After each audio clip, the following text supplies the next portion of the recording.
संजना की मौत को 1 साल हो चुका था, लेकिन मयंक के जहन में वो अभी भी थी। मयंक के फोन ने एक आवाज की। उसके व्हाट्सएप पर एक मैसेज आया हुआ था जिसमें लिखा था, हेलो। जब मयंक ने गौर से उस मैसेज को देखा तो उसके होश उड़ गए, क्योंकि ये मैसेज संजना ने भेजा था।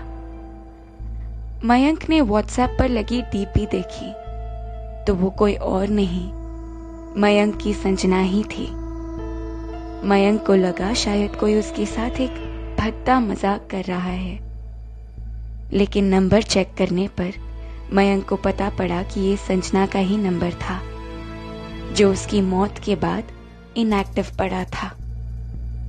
मयंक ने रिप्लाई टाइप किया, कौन हो तुम? इस नंबर से क्यों बात कर रही हो? बदले में संजना की तरफ से कोई जवाब नहीं आया।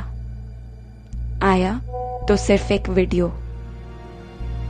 मयंक उस वीडियो को प्ले करने से पहले ही जान गया था कि ये क्या है, लेकिन तसल्ली करने के लिए उसने उस वीडियो को प्ले कर ही दिया। संजना बार बार मयंक को वीडियो बनाने के लिए मना करती जा रही थी, लेकिन मयंक उसकी नहीं सुन रहा था। मयंक को वो दिन फिर से याद आ गया जब संजना को लेकर वो पहली बार अपने रूम पर आया था। दोनों अपनी मोहब्बत के नशे में चूर हुए, सारी हदें टूट गई। मयंक और संजना एक दूसरे के जिस्म से वाकिफ हो रहे थे। उसी वक्त मयंक ने ये वीडियो बनाया था। मयंक ये वीडियो देख ही रहा था कि तभी संजना का मैसेज आया, तुमने मेरे साथ ऐसा क्यों किया मयंक? फोन मयंक के हाथ से छूट के नीचे गिर चुका था। मयंक के दिमाग में संजना की यादें किसी आंधी की तरह चल रही थी। उसे याद था कि संजना ने यह वीडियो उसके फोन से डिलीट करवा दिया था, तो फिर ये डिलीट हुआ वीडियो वापस कैसे आया? मयंक, मुझे तुम्हारी बहुत याद आती है। मैं तुम्हें अपने साथ ले जाने आई हूं।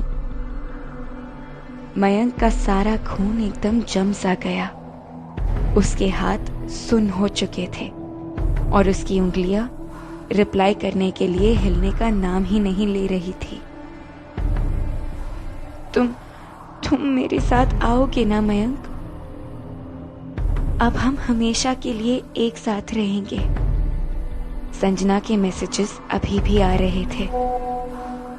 अचानक मयंक के जिस्म में हरकत वापस आई और उसने तुरंत वो चैट डिलीट कर दी, लेकिन मैसेजेस आते रहे। मयंक, मुझसे दूर मत जाओ मयंक। मयंक को समझ नहीं आ रहा था कि वो क्या करे, तो उसने संजना के नंबर को ब्लॉक कर दिया और आखिरकार मयंक का फोन शांत हो गया।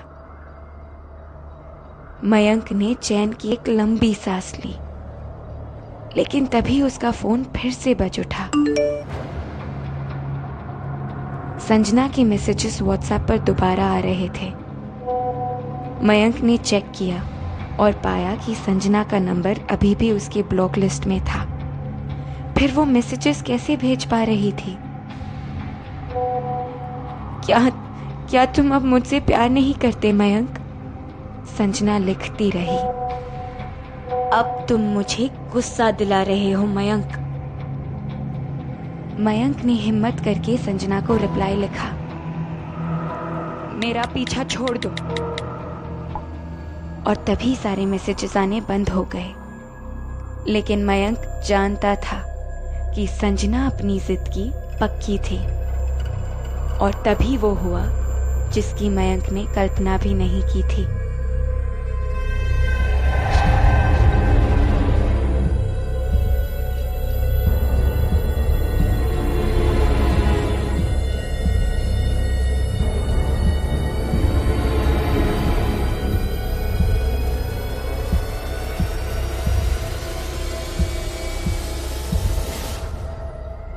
ये उसी की खिड़की थी और वो स्क्रीन पर अपने आप को देख पा रहा था। मयंक, अब हम हमेशा एक साथ रहेंगे। अगर आपको ये कहानी अच्छी लगी तो शेयर, लाइक और सेव कर दे।